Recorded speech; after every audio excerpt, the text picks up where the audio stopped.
What is it? Legally. What is it? You open that place. Open this place. In a green carpet, green carpet. Open this place. Open that place. I want to go and get that place. Polisi mu Kampala ng'ekulemberwa omuduumizi wa polisi ya CPS James Ruhweze ezinzeeko ofiisi za Fred Mukasambidde ezisangibwa ku Shimuk House mu Kampala oluvannyuma lw'okukitegeera nti mubaddemu abavubuka abagenda okwekalakaasa nga baagala Lord Mayor alekulire olw'ebigambibwa nti yeenyigira mu mivuyo gy'okubulankanya ensimbi z'Abachina.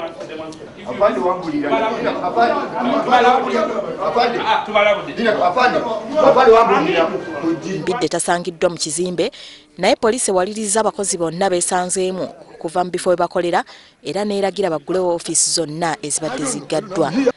Abavubuka bano abagambibwa okuba nga beegattira mu kibiina ekya Crusade for Equal Justice babadde bakulembeddwamu ssentebe waabwe Hamid Ssenyondo ono ng'awanyisiganyiza ebisongovu ne poliisi. But the problem is, Mr. Rwaguma should resign. Over what? Over corruption. Wabula poliisi ebaganye okubeerako okwekalakaasa kwe beenyigiramu nga tebafunye lukusa kubanga kimenya mateeka. Kyokka nabo baweze nga bwe bagenda okwekalakaasa kubanga balwanirira bwenkanya mu ggwanga wamu n'enzirukanya y'emirimu ennungamu. You were saying the increased media allegation about your corrupt tendencies.